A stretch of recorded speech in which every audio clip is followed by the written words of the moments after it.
Kreatif bernalar kritis. Teladan untuk keluarga dan temanmu di rumah dan sekolah. Bismillahirrahmanirrahim. Assalamualaikum warahmatullahi wabarakatuh. Waalaikumsalam warahmatullahi wabarakatuh.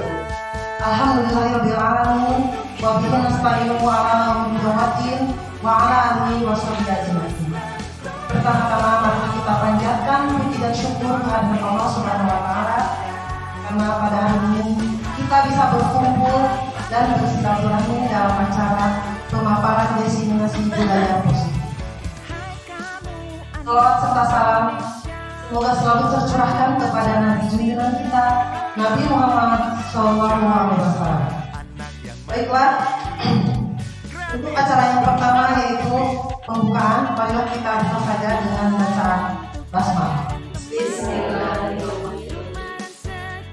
Selanjutnya, acara sambutan dari Ibu Kepala SDN Marga Jaya 3, Ibu Neno Apriani Ahmad SPD.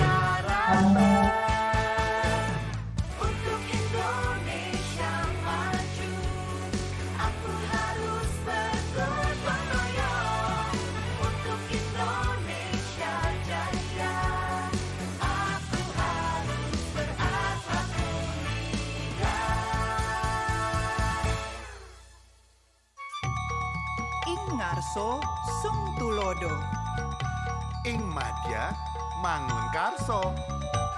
Tut Wuri Handayani, Ki Hajar Dewantara.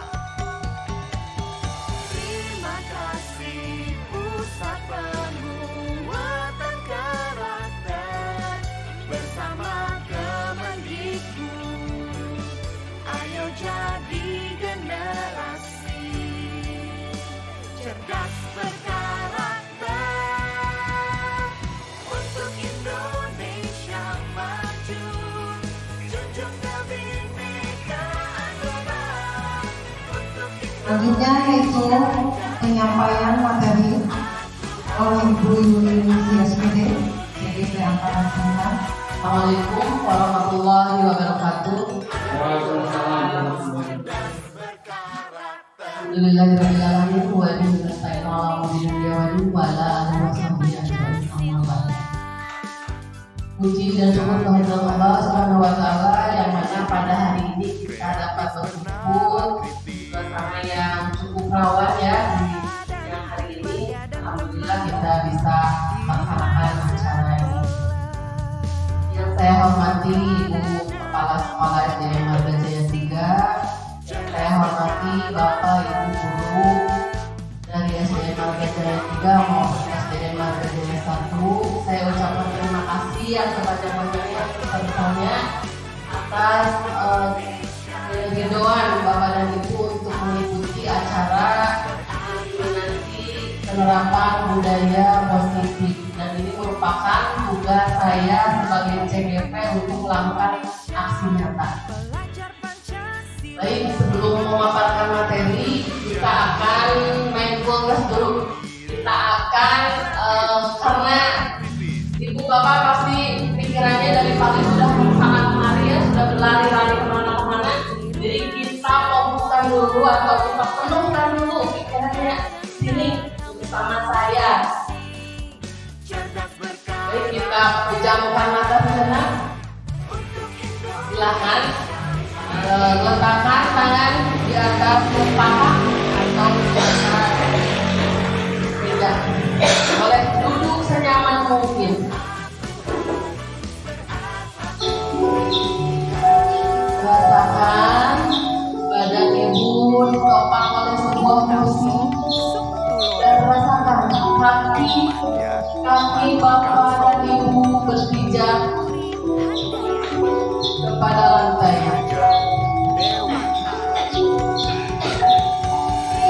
Tarik nafas dalam dari hidung, keluarkan dari mulut. Lakukan lagi.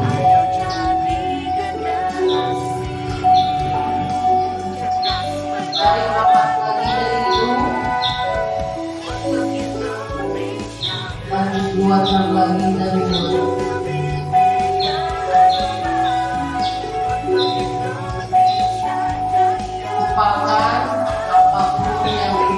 kita lewati hari.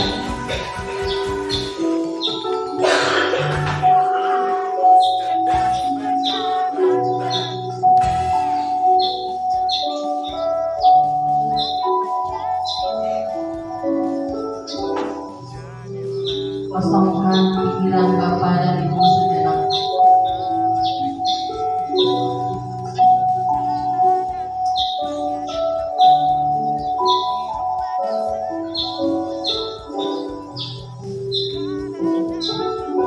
Tetap sadar Bapak Ibu.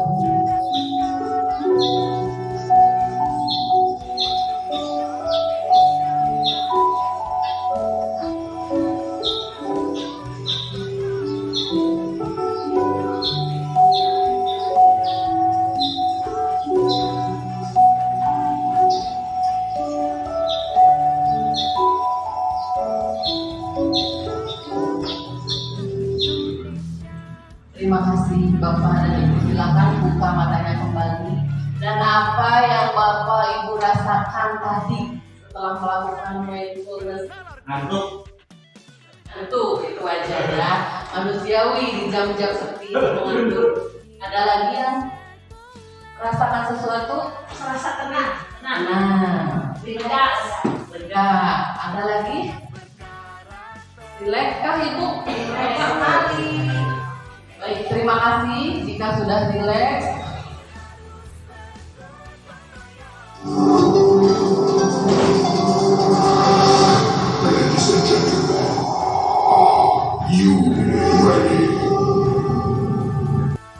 Bapak dan Ibu mungkin sudah mengenal saya ya.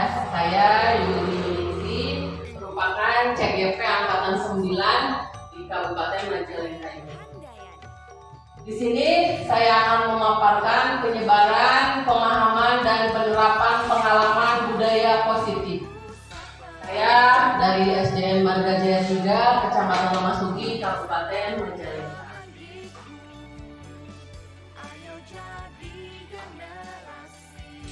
Di sini saya tidak akan menggurui Bapak dan Ibu, tapi kita akan belajar bersama. Kita akan bertukar pikiran, kita akan berbagi ilmu, apa yang saya sudah alami, dan mungkin Bapak dan Ibu juga bisa berbagi apa yang sudah Bapak dan Ibu alami.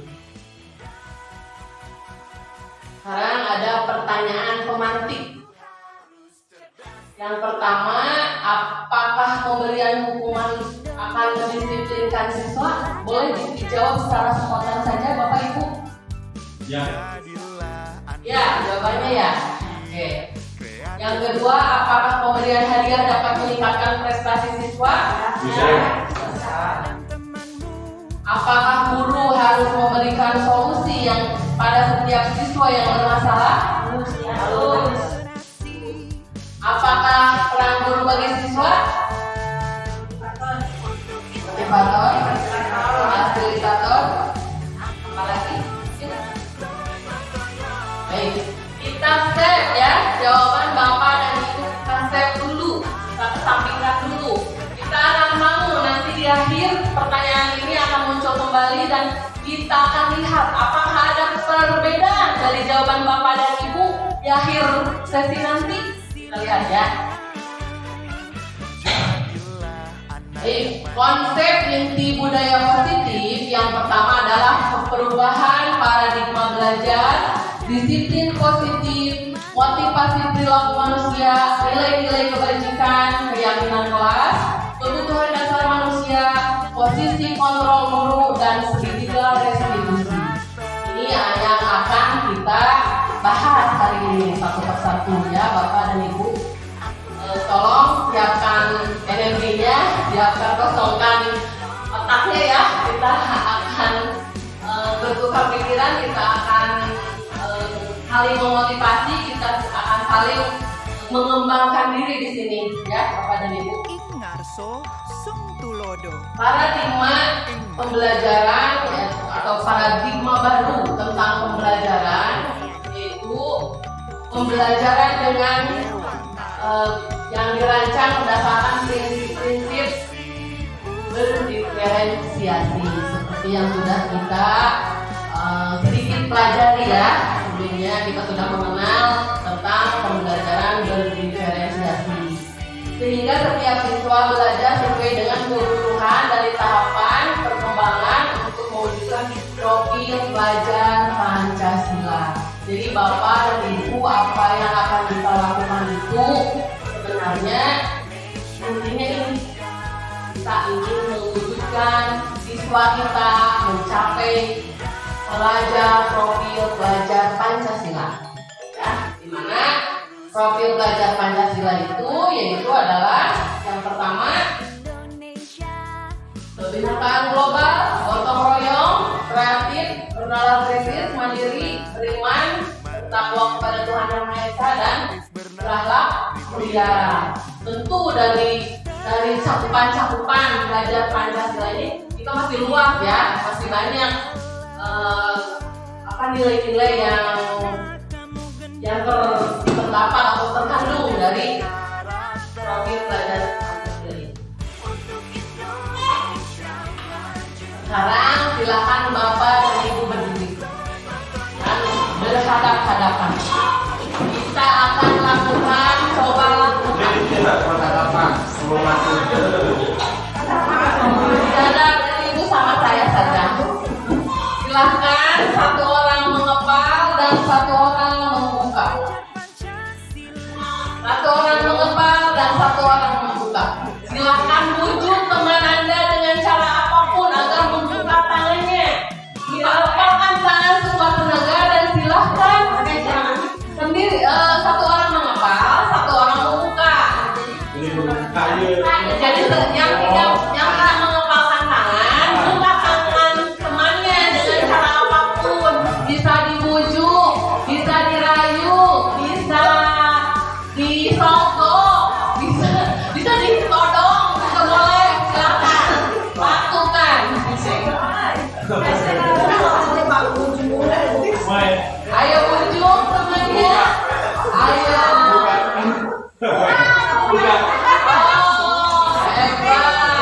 Hebat, Uli bisa membuka tangan dari hebat.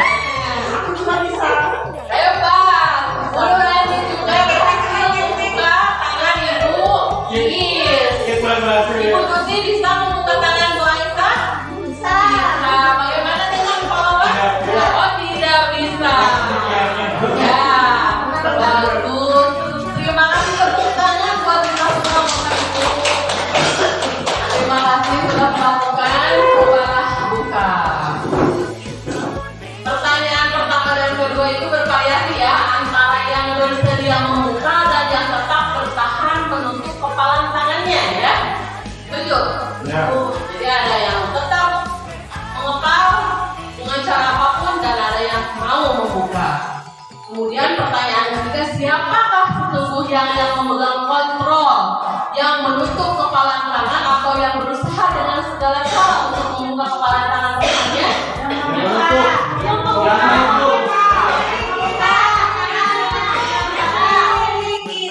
Yang menutup, yang mengepalkan tangan.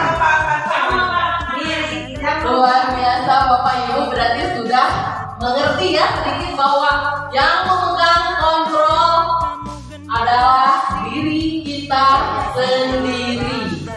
Ya, jadi kita yang mau membuka, berarti kita yang harus membuka. Itu hak kita yang mengontrol diri kita. Kita mau membuka tangan atau kita mau bertahan dengan tangan kita. Hanya diri kita yang mengontrol, bukan orang lain. Sepakat? Terima kasih Bapak Ibu. Selanjutnya ada miskonsepsi tentang teori kontrol. Yang pertama, ilustrasi guru mengontrol murid. Betul Bapak Ibu tidak? Guru mengontrol murid? Kreatif, bernalar kritis. Betul tidak? Menurut teori yang tadi, oke kita sambungkan dengan tadi buka. Cobalah buka. Kita sambungkan dengan pemikiran kita dengan ilustrasi ini. Apakah ilustrasi guru mengontrol murid itu benar? Tidak ada yang bisa mengontrol murid. Murid itu mengontrol dirinya sendiri ya. Guru tidak mengontrol murid. Ini hanya ilustrasi ya.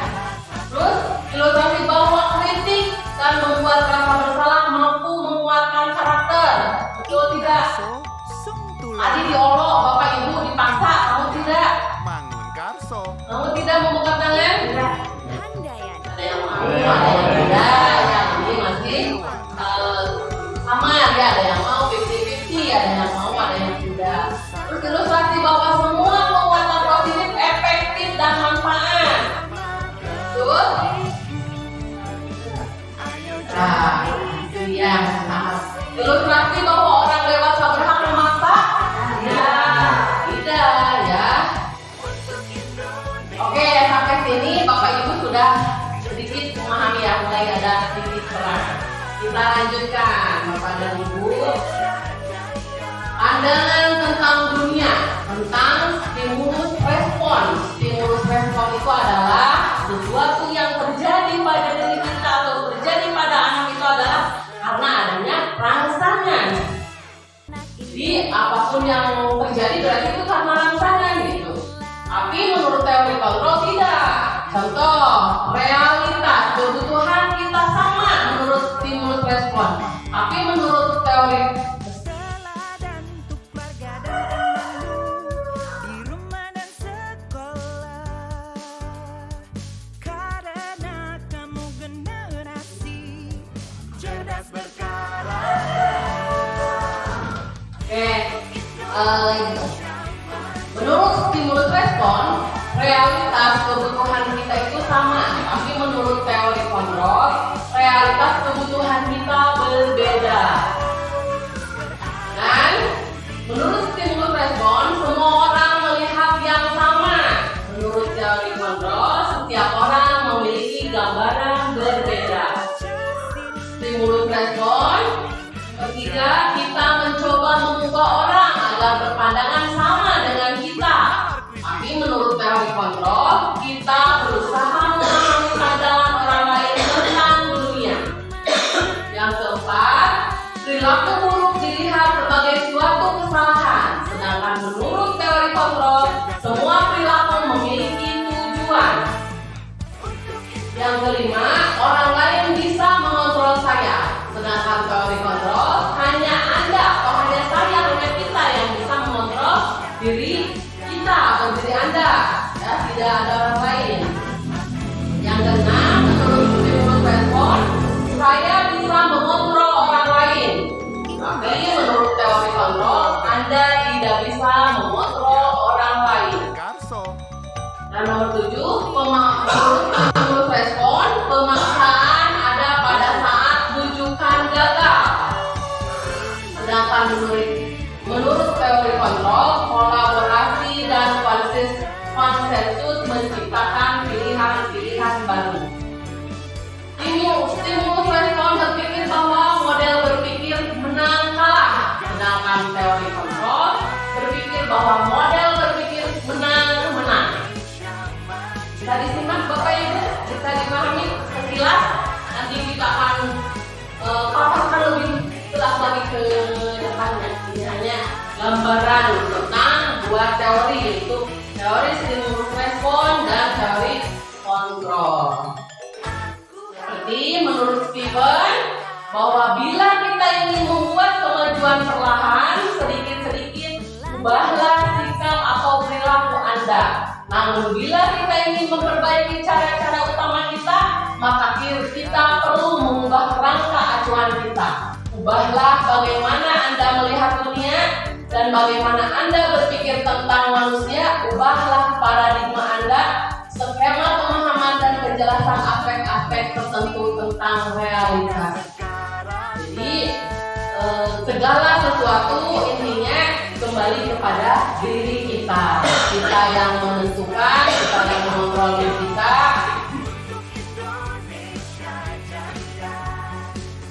Bisa dilanjutkan Bapak Ibu? Mau SPT dulu? Lanjut dulu. Masih fresh berarti ya? Masih oke. Kita lanjut ke disiplin positif.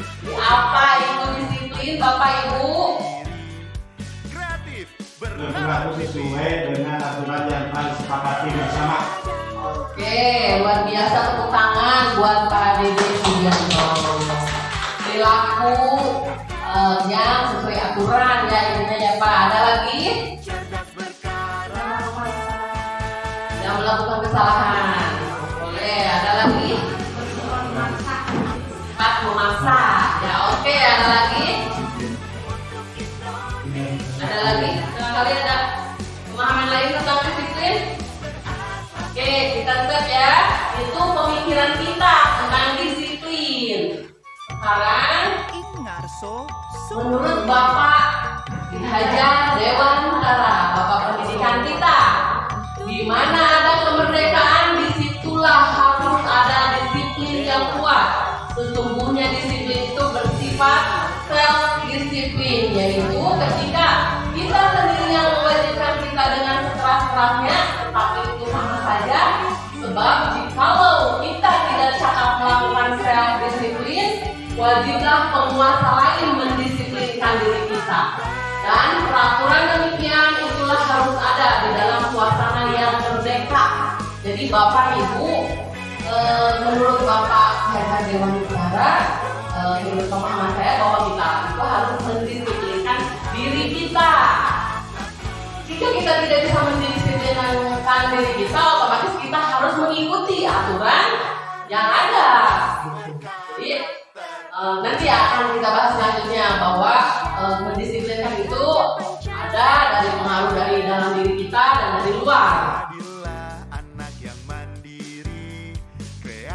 Nah, untuk disiplin positif merupakan salah satu cara penerapan disiplin yang bertujuan untuk menumbuhkan kesadaran saat memberdayakan anak untuk melakukan sesuatu tanpa sogokan, ancaman maupun hukuman. Jadi intinya Bapak Ibu, kita harus mendisiplinkan siswa tapi dengan keinginan mereka. Apa yang itu Bapak? Kita harus mendisiplinkan anak tapi mereka itu sadar sendiri, bukan karena disogok, bukan karena dihukum, bukan karena diancam, bukan karena disuruh. Lintas terbayang tidak oleh kita caranya bagaimana? Nah, sebagai pendidik tujuan kita adalah menciptakan murid yang merdeka.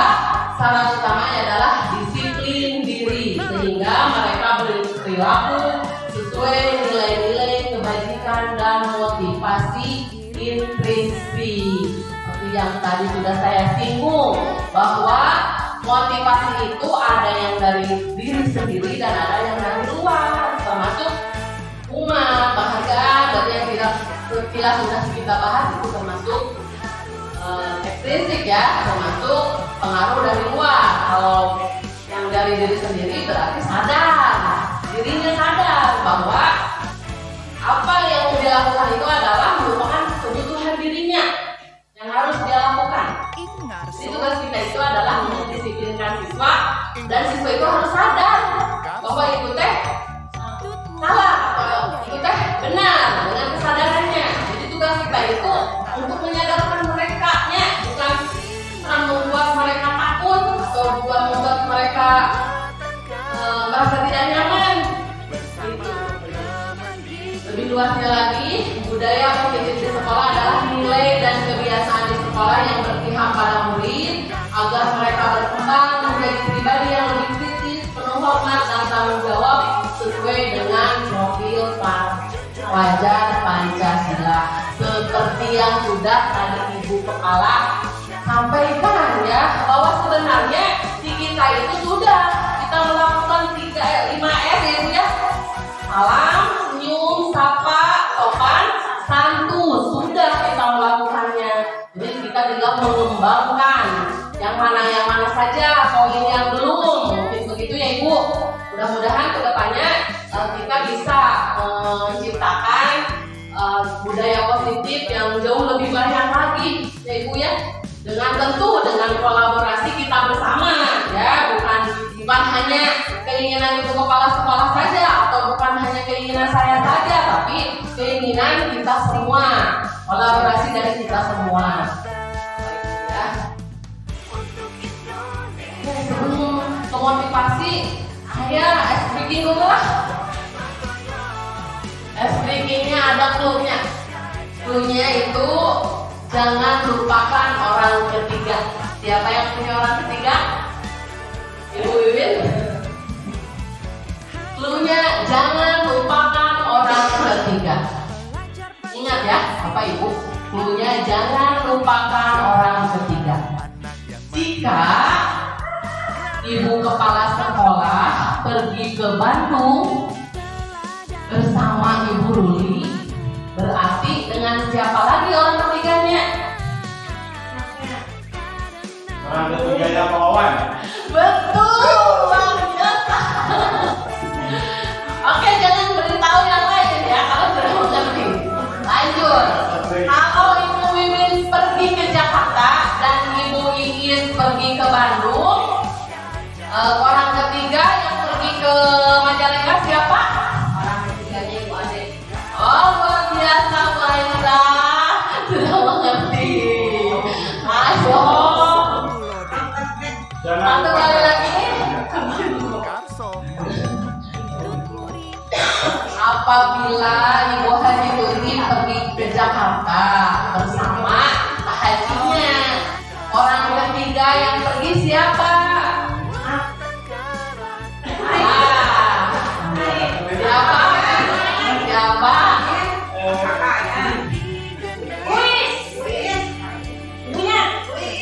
Salah. ingat, jangan lupakan orang ketiga. Cluenya jangan lupakan orang ketiga.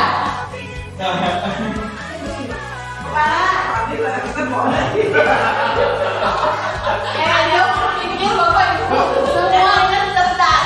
Saya yakin di sini semuanya cerdas. Cluenya jangan lupakan orang ketiga. Ibu Haji pergi ke Jakarta bersama Bapak Haji. Orang ketiga yang ikut siapa? Orang salah. Orang Wiwin siapa? Wiwin. Salah. Kayak mulai.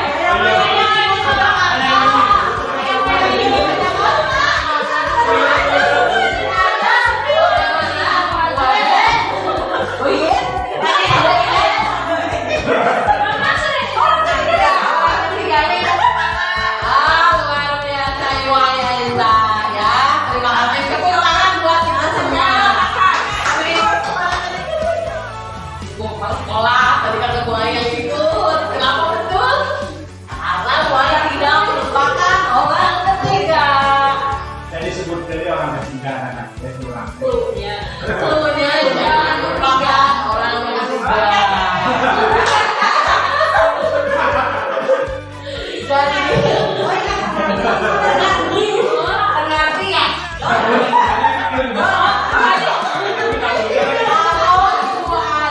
Pergi ke Majalengka bersama suaminya, orang ketiga yang ikut siapa? Luar biasa, sudah mengerti Bu Iis. Ibu kepala sudah mengerti.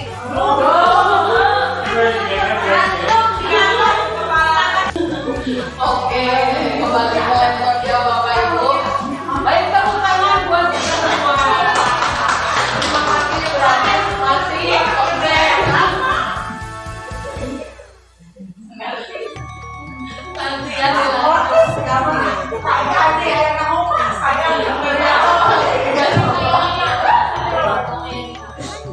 Baik, sekarang kita lanjutkan ke motivasi perilaku manusia. Jadi apapun yang kita lakukan itu ada motivasinya Bapak Ibu ya. Motivasinya tadi sudah diulas ya, bahwa 3 motivasi perilaku manusia itu yang pertama untuk menghindari ketidaknyamanan atau hubungan, untuk mendapatkan imbalan atau penghargaan dari orang lain, dan untuk menjadi orang yang mereka inginkan dan menghargai diri sendiri dengan nilai-nilai yang mereka percaya. Nah, Bapak Ibu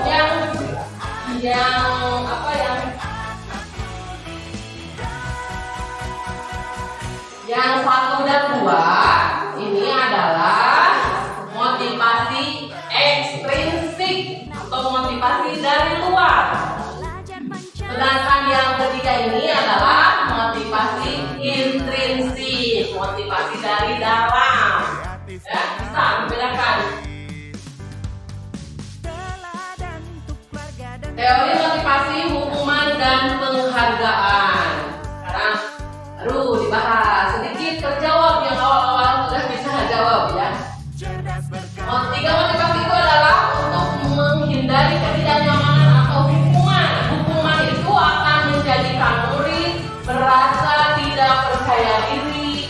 rasa ketakutan yang terbentuk adalah pendendam.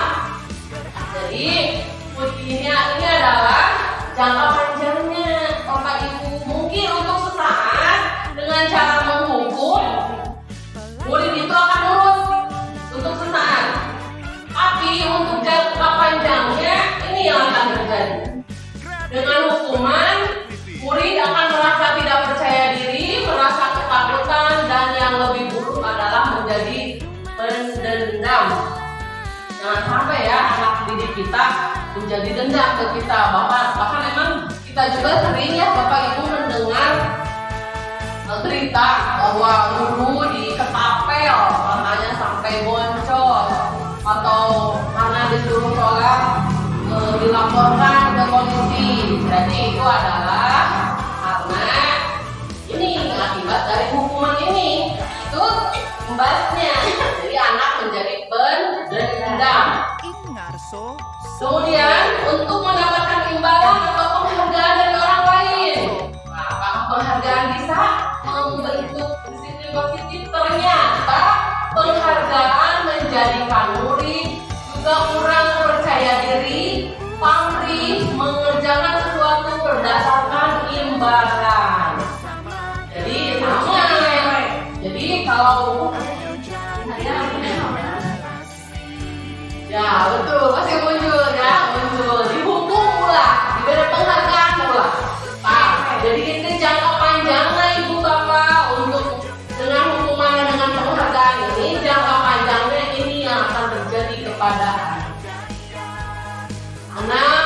Dengan terus-terusan diberi penghargaan, anak akan pamrih dan akan tidak percaya diri dan mengerjakan sesuatu itu hanya berdasarkan imbalan. Jadi kurang positif dari ya hukuman dan penghargaan ini. Dan yang ketiga, motivasi intrinsik untuk menjadi orang yang mereka inginkan dan menghargai diri sendiri dengan nilai-nilai yang mereka percaya. Dilakukan restitusi Bapak Ibu. Selanjutnya ini yang akan kita bahas, restitusi. Jadi untuk menciptakan murid melakukan disiplin positif dengan sadar sendiri, dengan kesadaran dan motivasi intrinsik yang keluar, itu adalah dengan dilakukannya restitusi. Jadi kita akan bahas Ibu Wiwin, tenang, sabar. Sebelum kita ke restitusi, kita akan membahas dulu nilai-nilai kebajikan. Tidak terlepas dari profil pelajar Pancasila. Jadi tujuan ada anggar, Ibu Bapak hadirin kita terus ke sini. Tujuan utamanya kita menciptakan murid yang memiliki ini. Oke, Bu, semangat ya. Jadi beriman bertawakal pada Tuhan Yang Maha Esa dan berakhlak mulia. Ini banyak perilaku positifnya, gotong royong, peduli, tanggung jawab. Itu termasuk begini, mandiri, bernalar kritis juga banyak. Berkebinekaan global, gotong royong, kreatif, banyak ya. Nah, setelah kita tahu bahwa yang akan kita tuju itu adalah profil pelajar Pancasila, kita harus membuat keyakinan kelas dulu. Ada yang sudah mengenal kuis mungkin ya, udah ya, keyakinan kelas. Baik, mengapa keyakinan kelas? Mengapa tidak peraturan kelas atau kesepakatan kelas? Ada yang bisa menjelaskan? Ada yang sudah membuat di kelasnya keyakinan kelas atau peraturan kelas? Sudah bagus kan? Ayo, luar biasa ya. Kita mau kepada ya sudah melakukan atau membuat kesepakatan kelas. Kita akan bahas mengapa keyakinan kelas, mengapa tidak peraturan kelas saja, ya pertanyaannya. Pasti Gode sudah bagus. Apa yang dilakukan oleh Gode itu luar biasa, sudah berarti sudah membentuk atau mengarah ke untuk membentuk disiplin positif ya Bu. Cuman ini mungkin lebih mengerucut atau lebih mendetail lagi yang akan kita bahas. Jadi mengapa keyakinan kelas, mengapa tidak peraturan kelas? Keyakinan kelas atau keyakinan sekolah itu bersifat lebih abstrak daripada peraturan. Berupa pernyataan-pernyataan universal dibuat dalam bentuk pernyataan atau kalimat positif, tidak terlalu banyak sehingga mudah diingat, dapat diterapkan di lingkungan tersebut dan semua warga ikut kontribusi, bersedia meninjau kembali keyakinan kelas dari waktu ke waktu. Jadi ini adalah prosedur keyakinan kelasnya, curah pendapat tentang peraturan yang perlu disepakati oleh kelas. Jadi intinya kita tidak ujuk-ujuk membuat rank gitu di kelas ya, dicatat dan dipatuhi oleh anak, tapi kita sepakat dulu dengan anak, betul tidak? Betul, sepakat dulu apa yang akan diciptakan di kelas kita, nilai-nilai apa yang akan kita ciptakan. Jadi curah pendapat tentang peraturan yang perlu disepakati di kelas, mencatat semua masukan murid, jadi semua jadi tanpa pandang bulu, kita harus menampung semua masukan dari murid, mengubah kalimat negatif menjadi kalimat positif. Contoh, tidak boleh buang sampah pada tempatnya. Ya boleh seperti itu, tapi buanglah sampah pada tempatnya. Itu masih belum. Berarti disiplin membuang sampah, itu keyakinan kelasnya. Jadi lebih simpel keyakinan kelasnya, kita tuh dalam intinya tidak dirinci A, B, C, D ini tidak. Jadi lebih ke poinnya saja yang ditulis. Meninjau kembali kalimat yang disepakati dan meninjau ulang keyakinan kelas dan membuat keyakinan kelas pada tempat yang mudah dilihat. Cuma di dinding yang setiap hari dilihat ya oleh anak mungkin ya udah wadah dipasang di orang. Oh, ini ada peraturan. Nah, ini jadi jelas, ini jadi antara peraturan dan keyakinan. Ya. Keyakinan peraturan selalu kembalikan buku ke tempatnya. Keyakinan kelasnya tanggung jawab. Dilarang mengganggu orang lain. Keyakinannya menghormati orang lain dan diri sendiri. Hadir di sekolah 15 menit sebelum pembelajaran dimulai. Menghormati orang lain, komitmen pada tujuan atau berkomitmen. Dilarang melakukan kekerasan, keselamatan dan menghormati orang lain. Dilarang menggunakan narkoba untuk kesehatan, ya. Bergantian atau menunggu giliran, itu menghormati orang lain dan kesabaran. Gunakan masker, ya. Kesehatan dan keselamatan. Jangan berlari di kelas atau koridor. Keselamatan dan keamanan. Jadi ini bedanya antara peraturan kelas dan keyakinan kelas. Jadi peraturan kelas itu cenderung masih banyak gitu. Terus sedangkan keyakinan kelas lebih simpel, lebih mencakup banyak, lebih rinci. Tidak ada penerangan pada ya antara peraturan dan keyakinan. Ya. Ini contoh. Ini contoh keyakinan sekolah. Masih gitu ya, belum di.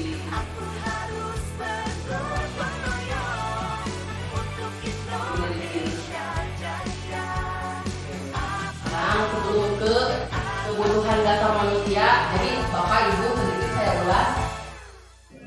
Jadi intinya, apabila seseorang melakukan sesuatu itu karena memenuhi kebutuhan dasarnya.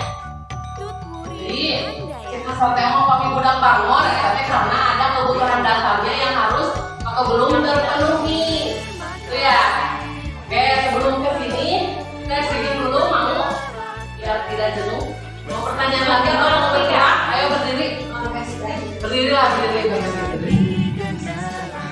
berdiri, Bapak Ibu berdiri.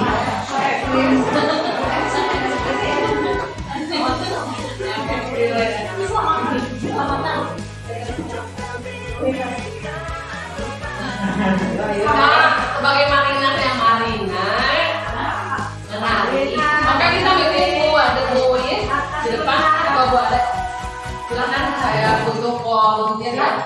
Kalau saya silakan bikin. Oke. Arina Itu Arina ini kenapa Arina? Terus menari di atas menara. Menari di atas menara.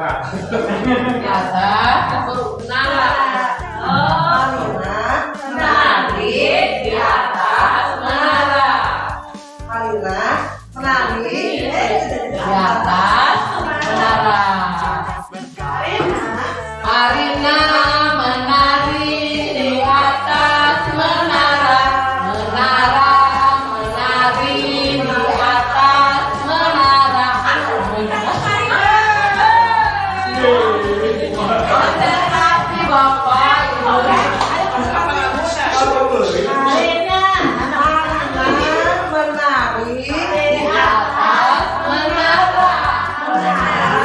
Menari di atas Marina.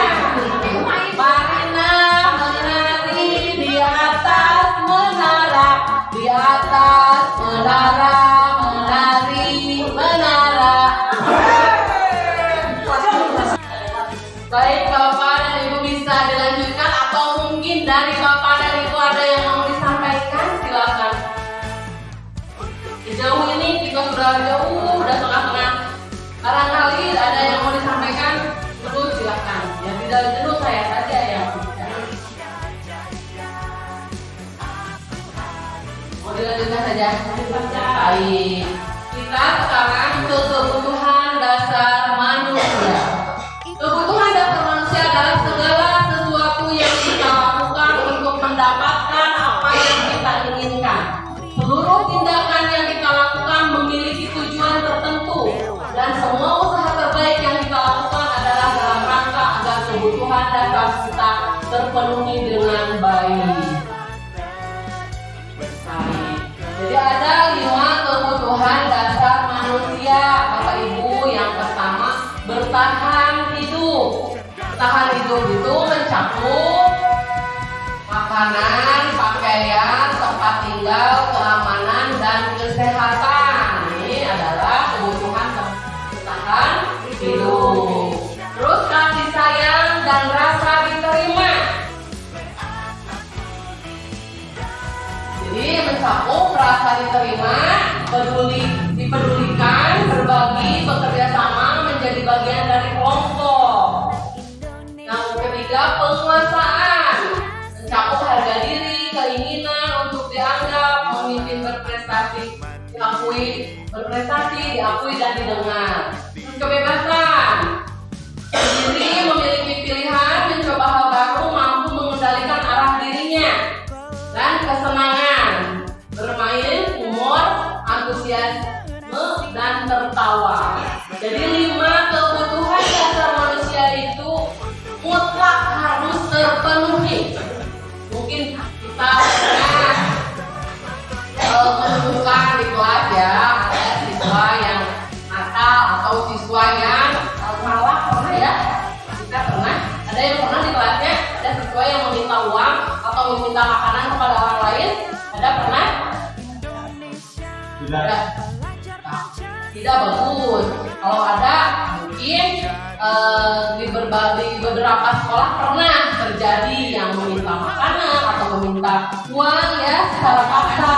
Berarti anak tersebut bertahan hidup, Bapak Ibu. Jadi pemilihan memaksa bertahan hidup, Bapak Ibu, karena kebutuhannya berarti tidak terpenuhi. Terus kasih sayang dan rasa diterima. Pernah tidak ada anak yang melakukan kesalahan tapi justru itu adalah disuruh temannya? Pernah? Nah, kali kelas 1, 2, 3, 4, 5, 6. Pernah ya? Nah, itu biasanya anak tersebut melakukan hal tersebut karena dia ingin diakui atau dianggap oleh temannya. Jadi dia melakukan kesalahan tersebut. Ya, Bapak Ibu. Jadi ya, anak bahkan pernah ada satu kasus si A dia Jadi semacam challenge oleh teman-temannya. Kamu boleh main dengan kita asal kamu tiap pembelajaran Ibu Yuli, contohnya tiap pembelajaran Ibu Yuli harus ke toilet tiap 5 menit sekali. Contohnya gitu. Jadi anak tersebut melakukan, tapi kalau pas yang mau diantar ke dokter atau diantar pulang jangan mau. Jadi anak itu dengan sengaja ke toilet 5 menit sekali pada pembelajaran tersebut. Ternyata setelah diselidiki anak tersebut disuruh dan karena ingin diakui, berarti melakukan kesalahan itu ya karena kebutuhan yang nomor 2-nya tidak terpenuhi ya Bapak Ibu. Terus penguasaan harga diri, keinginan. Ada yang sok jago ya di kelas atau di sekolah, ada yang ingin dituakan atau ingin jadi pemimpin geng. Ada saja yang kelas karena dia ini penguasaannya berarti kebutuhan hidupnya. Terus kebebasannya mandiri, milik harga. Ini juga berarti kalau ada yang suka marah-marah karena diganggu oleh orang lain sampai ngamuk, ada ya juga satu yang suka ngamuk itu karena kebebasannya terganggu atau tidak terpenuhi.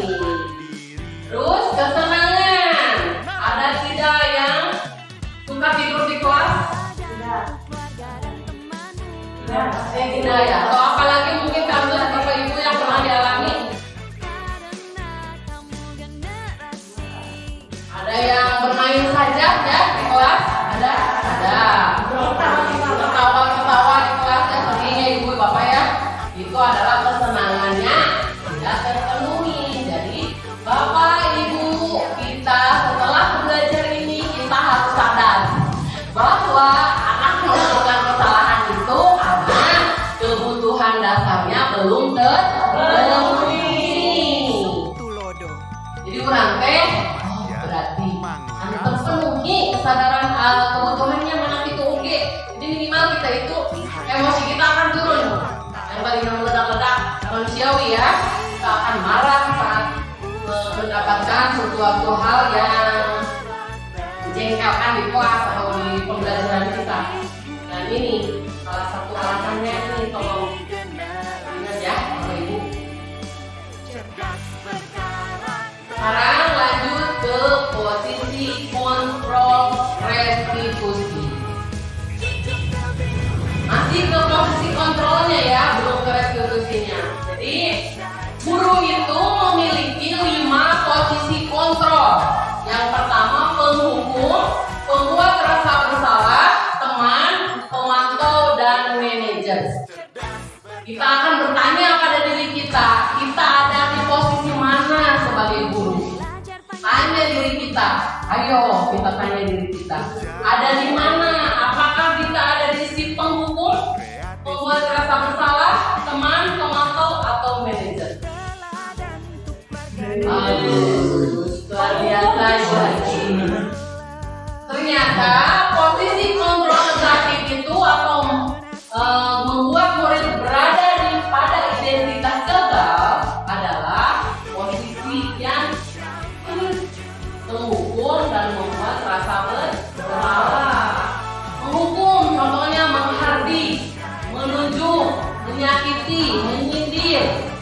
Ini sudah menjadi penghukum. Terus membuat rasa bersalah, berceramah, menunjukkan rasa kekecewaan yang mendalam. Ini adalah posisi kontrol negatif atau membuat identitas gagal pada anak. Dan perilaku kontrol positif atau membuat murid berada pada identitas sukses, yaitu teman, pemantau, dan manajer. Tepuk tangan buat Ibu Tuti. Luar biasa, sebelum tahun ini sudah melakukan. Teman berarti membuatkan alasan-alasan untuk muridnya, dan pemantau menghitung dan mengukur, sedangkan manajer mengajukan pertanyaan-pertanyaan. Jelas ini, nanti kita akan lebih pahamnya, kita akan menyimak.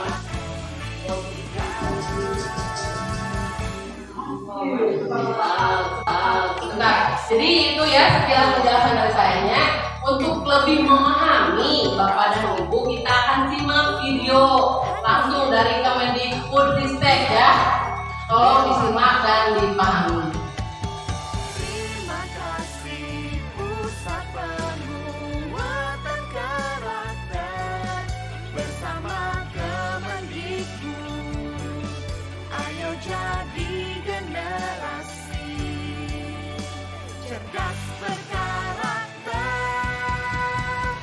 untuk Indonesia maju. Junjung kebinekaan Bangsa untuk Indonesia jaya. Aku harus berakhlak mulia. Aku harus cerdas berkarakter. Anak Indonesia, pelajar Pancasila. Jadilah anak yang mandiri, kreatif bernalar kritis. Teladan untuk keluarga dan temanmu di rumah dan sekolah. Karena kamu generasi cerdas berkarakter untuk Indonesia maju. Aku harus bergotong royong untuk Indonesia jaya. Aku harus berakhlak mulia. Hai kamu anak Indonesia, pelajar Pancasila. Jadilah anak yang mandiri, kreatif bernalar kritis. Teladan untuk keluarga dan temanmu di rumah dan sekolah. Karena kamu generasi cerdas berkarakter untuk Indonesia maju. Aku harus bergotong royong untuk Indonesia jaya. Aku harus berakhlak mulia. Ing ngarso sung tulodo. Ing madya mangun karso. Tutwuri Handayani. Ki Hajar. Semuanya sudah disimak videonya. Sekarang apa yang Bapak Ibu pikirkan dari video tadi? Atau apa yang ingin disampaikan dari video tadi? Sama Kemendikbud. Dari Pak. Ayo jadi generasi Melihat tayangan tadi berkarakter kepada untuk Indonesia maju. Junjung budaya positif menurut teori yang dosen bahwa sebaiknya kita harus berperan sebagai manajer gitu, yang mengarahkan kita agar dia menyadari kesalahannya sendiri, kemudian dia menemukan solusinya sendiri untuk memperbaiki kesalahannya tadi. Mungkin itu yang bisa saya simak dari tayangan tadi. Luar biasa sekali. Tepuk tangan buat Pak Didi Subianto. Terima kasih Bapak atas tanggapannya. Silahkan tanggapan selanjutnya dari Bu Ade. teladan keluarga dan temanmu di rumah dan Terima kasih atas kesempatannya. Menurut saya, melihat tayangan tadi, Ibu Bapak Guru hebat ya di sini. Jadi kita itu ke anak jangan ada penekanan, lebih hangat. Kalaupun punya siswa ada yang pengawas, lebih ke rasa apa ya? Rasa sabar bisa gitu ya. Terus orang tua bisa. Jadi intinya engkau tidakkan kita punya cek abimah gitu. Engkau tidakkan jadi mulai di pendekatan anak kudu ekstra. Kudu lemah lembut kurang teh anu karina masuk emosi teh mah kurang teh harus pandai mengontrol emosi gitu ya. Emosi smart gitu. Terima kasih sekian dari Bernalar kritis. Terima kasih Bu Ade atas tanggapannya. Luar biasa. Tepuk tangan buat Ibu Ade.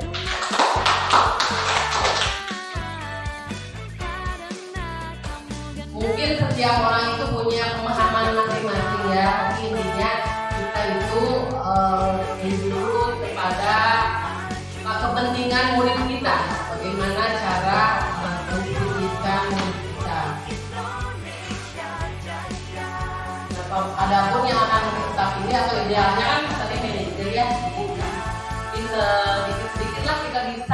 menerapkan posisi manajer tersebut di pembelajaran kita sehari-hari. Mangun Karso. Baik, yang tadi itu kan posisi kontrol ya, yang kelima itu dan manajer adalah posisi yang paling tepat dan yang dilakukan oleh guru sebagai manajer itu adalah restitusi Bapak Ibu. Selanjutnya akan saya jelaskan tentang restitusinya. Jadi yang tadi dijelaskan itu restitusi. Apa itu restitusi? Restitusi adalah proses menciptakan kondisi bagi murid untuk memperbaiki kesalahan mereka sehingga mereka bisa kembali pada kelompok mereka dengan karakter yang lebih kuat. Segitiga restitusi adalah suatu proses dialog yang dijalankan oleh guru atau orang tua agar dapat menghasilkan murid yang mandiri dan bertanggung jawab. Adapun ciri-cirinya segitiga restitusi itu, restitusi bukan untuk menebus kesalahan, namun untuk belajar dari kesalahan. Restitusi memperbaiki hubungan, restitusi adalah tawaran bukan paksaan, dan restitusi menuntun untuk melihat kemana dalam diri, dan restitusi mencari kebutuhan dasar yang mendasari tindakan. Restitusi diri adalah cara yang baik. Restitusi fokus pada karakter bukan tindakan, dan restitusi menguatkan. Restitusi fokus pada solusi, dan restitusi mengembalikan murid yang berbuat salah pada kelompoknya. Tadi Bapak Ibu dalam video ada ya, hukuman dan konsekuensi. Kalau boleh saya tahu kita berbagi pendapat, apa sih perbedaan hukuman dan konsekuensi Bapak Ibu? Kalau boleh berpendapat, hukuman itu lebih kepada sepihak gitu kan. Kalau konsekuensi lebih kepada kesepakatan bersama yang di awalnya disepakati, kemudian dia lakukan kesalahan, maka harus melakukan apa yang sudah menjadi konsekuensinya gitu. Mungkin seperti itu. Dan itu Pak. Kurang lebihnya ya betul sekali seperti itu. Ada lagi yang mau menambahkan? Barangkali.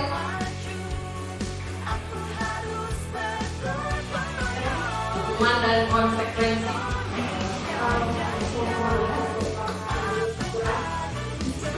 Ya, apa ya?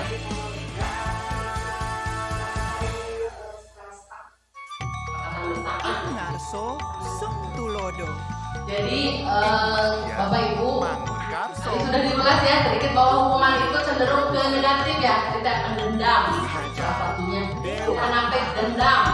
Kalau konsekuensi itu, jadi anak itu melakukan sesuatu atas kesadarannya, kalau memang sudah disepakati dari awal ya.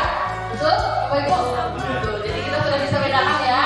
Jadi kita akan melakukan nanti konsekuensi atau hukuman. Konsekuensi ya. Baik, ada suatu kasus. Contoh, pada suatu hari Kelvin datang ke sekolah dengan memakai sepatu yang tidak sesuai. Contohnya hari Senin harus memakai sepatu hitam, tapi Kelvin tidak memakai sepatu warna-warni. Apa yang akan kita lakukan, Bapak Ibu? Betul, ditanya dulu ya alasannya. Jadilah anak yang mandiri, kreatif bernalar kritis. Apakah Kelvin harus melakukan hukuman atau konsekuensinya? Tergantung masalahnya. Kalau misalnya alasannya ada tapi tidak dipakai, mungkin dia harus menanggung Konsekuensinya. Kalau saya berpendapat konsekuensi itu kan di awal sudah disepakati. Ya. Misalkan pertama sepakat bahwa hari Senin memakai sepatu hitam, kan?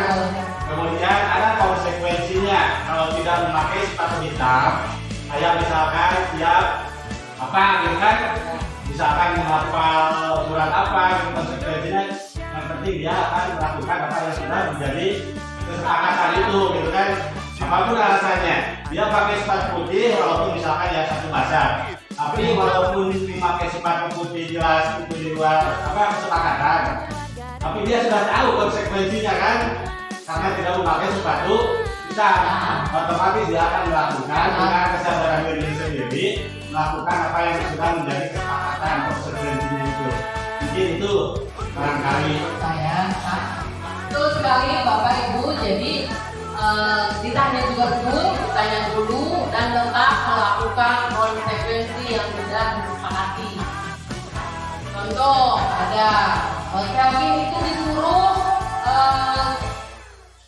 mengelilingi lapangan ataupun saat 10 kali, atau Kelvin melakukan Mangun Karso. membaca atau menghafal surat pendek sebelum belajar sampai sesuai keyakinan kelas. Apa yang dilakukan berarti?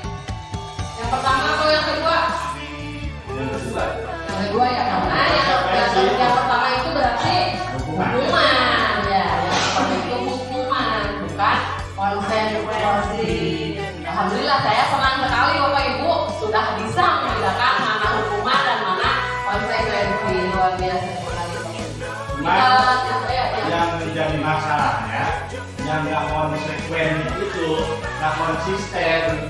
Kadang awalnya mau melakukan, saya siap dihukum kalau melakukan korupsi misalkan, karena ketika dia terbukti melakukan korupsi, kan dia pembelaan nggak mau dihukum, itu nggak konsisten berarti, nggak konsekuen. Nah itu kembali lagi kepada disiplin tadi, berarti nggak disiplin. Berarti yang pertama harus misalkan itu kan disiplin, sehingga apapun yang menjadi kesepakatan nanti akan menjadi konsisten, gitu kan? Mau melakukan konsekuensi yang sudah disepakati, itu seperti itu barangkali. Yang susahnya itu. Dan mungkin tambahan dari saya, kita sebagai guru adalah tugasnya untuk menumbuhkan nilai-nilai atau dorongan intrinsiknya itu Pak. Jadi kita wajib atau kita PR buat kita untuk menumbuhkan kesadaran dirinya. Mungkin itu ya Pak. Kalau kita sudah sadar mah insya Allah lah kita nggak akan capek ya. Itu tadi sulit. Ah itu menumbuhkan kesadarannya. Ada kelima, ada Ricky dulu satu kali lagi. Bukan dulunya, maju satu langkah. Maju satu langkah.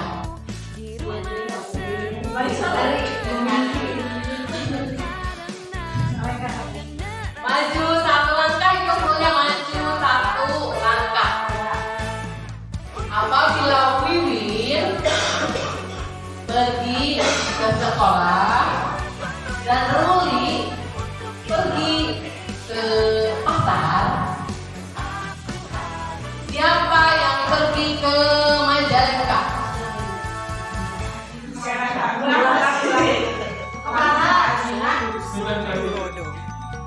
Dulunya maju satu langkah. Apabila Wiwin pergi ke sekolah dan Ruli pergi ke Majalengka, siapa yang pergi ke tadi kemana? Pasar. Oke, aku ulangi. Apabila maju satu langkah, Bapak Ibu, maju satu langkah dulunya. Hitung dari nama ya, atau nama tempat atau dulunya maju satu langkah. Hitungnya ya. Apabila Ibu Nenong pergi ke Batam dan Ibu Nuraini pergi ke Bali, Ibu Tuti pergi kemana? Cimahi. Betul. Betul. Luar biasa, tepuk tangan dulu.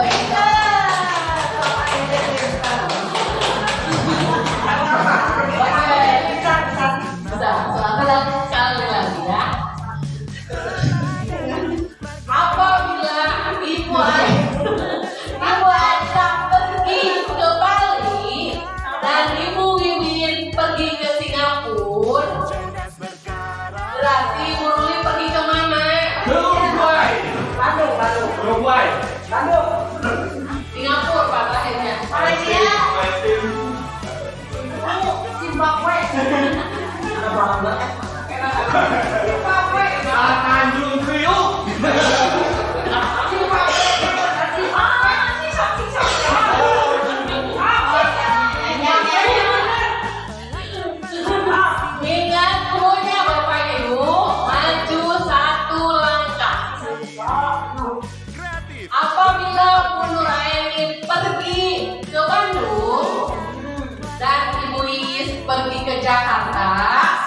Pak Wawan pergi kemana? Kasebon. Betul. Bisa. Betul. Ada betul juga.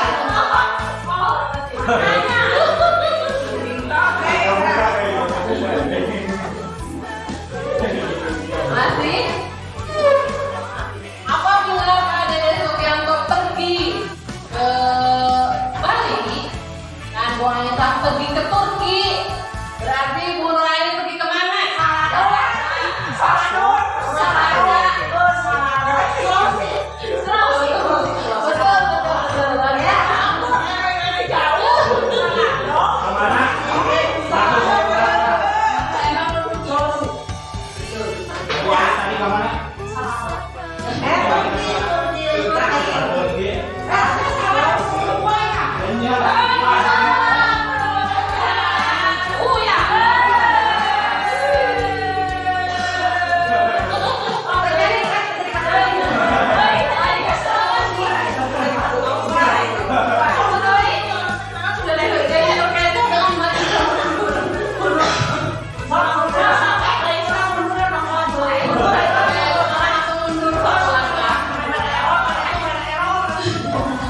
Apabila Ibu Neno pergi ke Arab dan Ibu Tuti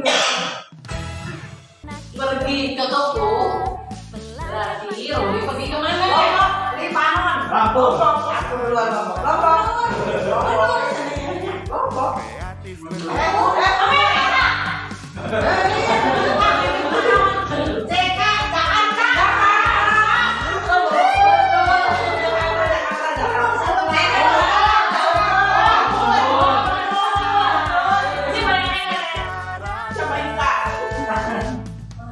Apabila Kak Wawan pergi ke Majalengka dan Ibu Aisyah pergi ke Bandung,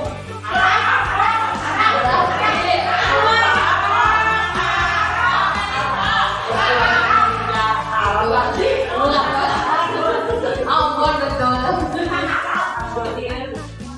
Mengerti Bu Ruli? Sudah ada penjelasan? Sudah. Baik, kita semua luar biasa, tepuk tangan buat kita semua. Baik, kembali sedikit lagi ya Bapak Ibu. Lanjutkan segitiga restitusi. Jadi yang dilakukan oleh Ibu yang sebagai manajer tadi itu adalah segitiga restitusi. Ya, di mana tahapan-tahapannya itu adalah menstabilkan identitas, yaitu bertujuan untuk mengubah posisi anak dari posisi gagal menjadi sukses, dan paling tidak tindakan yang salah bertujuan untuk memenuhi kebutuhan dasar yang mendasari sebuah tindakan, dan menanyakan keyakinan bertujuan untuk menghubungkan dengan nilai-nilai yang ia percayai. Tadi keyakinan yang disepakati TA-nya apa? Madya Mangun Karso. Jadi segitiga restitusi otomatis pasti berbentuk segitiga ya, yang mungkin berbentuk segi empat. Nah, jadi yang pertama dilakukan adalah menstabilkan identitas. Itu yang ditanyakan, yang dilakukan itu adalah setiap orang pasti pernah melakukan kesalahan. Nah, mudah-mudahan kayak ini nanti kumpulnya semua orang pernah melakukan kesalahan. Kamu bukan satu-satunya yang pernah melakukan ini. Oh, sebenarnya kamu satu-satunya yang mengulang kesalahan. Dan tidak sadar kesalahan. Ini adalah menstabilkan identitas. Ini yang harus pertama kali dilakukan. Jadi menumbuhkan dulu kepercayaan dirinya. Ini membuat identitas gagal menjadi identitas sukses. Ya. Kemudian validasi kebutuhan atau validasi tindakan yang salah. Contoh kalimatnya, kamu tentu punya alasan mengapa melakukan ini, dan adakah cara yang lebih efektif untuk mendapatkan apa yang kamu butuhkan? Terus yang terakhir, menanyakan keyakinan. Nilai-nilai apa yang telah kita sepakati, dan kamu ingin menjadi orang seperti apa? Jadi menanyakan dia ingin seperti apa, yang sudah sepakati ya. Ini sudah terbayang Bapak Ibu. Jadi untuk menjadi guru sebagai manajer kita harus melakukan ini setiap kali mendapat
ya, karena sangat bermanfaat untuk diri kita.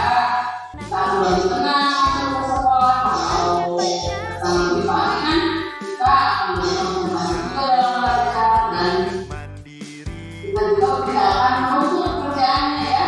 Kalau memang sesuai jadwal. Keluarga dan temanmu di rumah dan sekolah, karena kamu generasi Baik Ibu, kita baru sudah sampai di tempat kita baiknya ya. Kemudian minta maaf dan menurut kamu apa yang kamu akan lakukan tidak waktu di sekolah.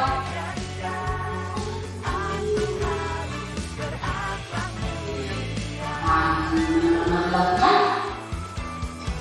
Baik Bayu, kamu sudah mendapat solusinya ya. Kamu akan tidur lebih awal dan kamu tidak akan mimpi di malam hari ya. Dan bangun juga siang hari dan bisa datang ke sekolah tepat waktu. Lagi waktu kerjasamanya, mohon maaf ya, yang sudah mengganggu waktunya Bayu. Ibu juga akan bekerjasama dengan orang tua Bayu agar Bayu tidak dalam beberapa lagi ya. Panggil kalau masih banyak kita. Iya sudah. Oke, Bapak Ibu sudah ya dari awal dari akhir sudah kita paparkan dan kita pahami insyaallah. Kita kembali ke pertanyaan pemantik pertama. Kita tanya lagi ya. Apakah pemberian hukuman akan mendisiplinkan siswa, Bapak Ibu? Tut Muri Handayani.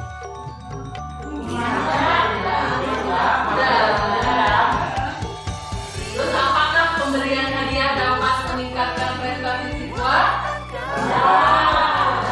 Bisa. Apakah guru memberikan solusi pada setiap yang bermasalah?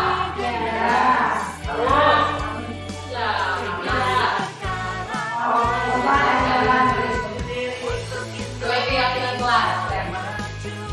Apakah peran guru sebagai siswa?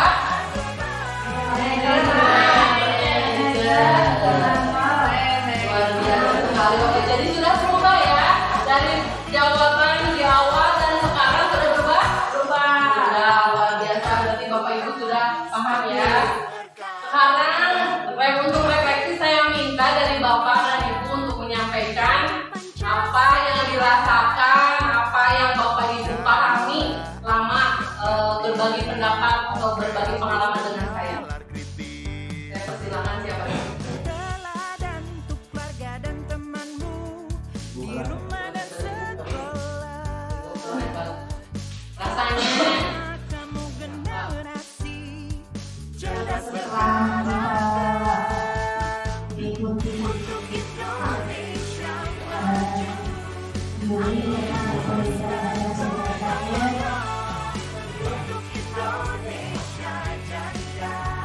harapan dari saya pribadi dan harapan yang mudah-mudahan dari teman-teman yang tadi sudah paparkan kita dapat menjalankannya apa yang sudah kita anggap misalnya tadinya kita belum tahu bahwa itu tidak boleh atau itu tepat masih kita laksanakan. Semoga kedepannya kita menjalankan. Terima kasih Ibu atas tanggapannya. Boleh tanggapan atau refleksi dari yang lain tentang perasaannya seperti apa? Apakah saya sebal karena dia pokoknya apapun yang kalian rasakan apa ya kalian? Bapak dan Ibu rasakan, silakan jelaskan di sini. Assalamualaikum warahmatullahi wabarakatuh. Terima kasih atas kesempatannya. Sung Tulodo. Pada hari ini kita terima kasih ya, saya ucapkan terima kasih banyak kepada ibu guru TGP kita yang mana di sini kita bisa menambah ilmu ya. Dan dari mulai kita mengisi absen ya, susunan acaranya, terus sambutannya itu membuat saya jadi lebih tahu itu apa sih ya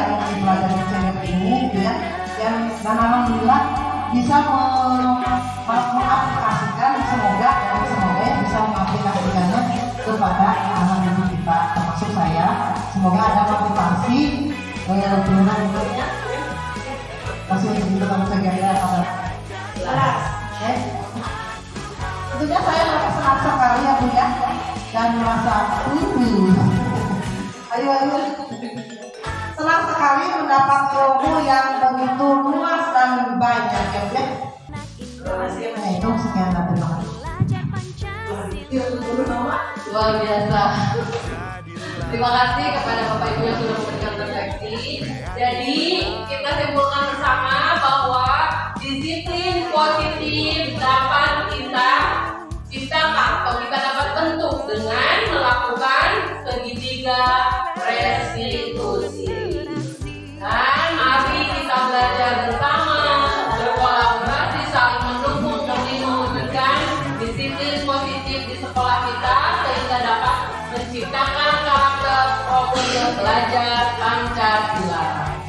Sekian dan terima kasih Bapak Guru hebat. Terima kasih atas waktunya. Mohon maaf yang sebesar-besarnya. Aduh sudah sore mulai belibet ya. Maaf Bapak dan Ibu waktunya saya ganggu. Semoga Allah membalas semua kebaikan Bapak dan Ibu semuanya. Sekian dan terima kasih. Wassalamualaikum warahmatullahi wabarakatuh. Alhamdulillah dan semuanya acara kita sudah selesai. Semoga apa yang kita dapatkan hari ini bisa menerapkan, dan terima kasih banyak kepada Ibu Guru Yulia atas ilmunya karena benar-benar ini. Dan kita tutup saja dengan bacaan Alhamdulillah. Indonesia Jaya, aku harus berakhlak mulia. Ingarso Sung Tulodo. Assalamualaikum warahmatullahi wabarakatuh. Perkenalkan saya Nur Aini, guru SD Marga Jaya 3. Saya teman sejawat Ibu Guru Yunisi SPD, CGP Angkatan 9, SDN Marga Jaya 3, Kecamatan Masuki, Kabupaten Majalengka. Dalam penyampaian hal ini, saya merasa sangat bahagia atau bangga ya, karena mempunyai teman sejawat yang mempunyai ilmu yang begitu banyak, dan semoga bisa menerapkannya di SD kita yang mengaplikasikannya ke anak didik kita. Tentunya saya sangat merasa bangga dan bahagia bisa mendapatkan ilmu yang begitu luas dan begitu panjang.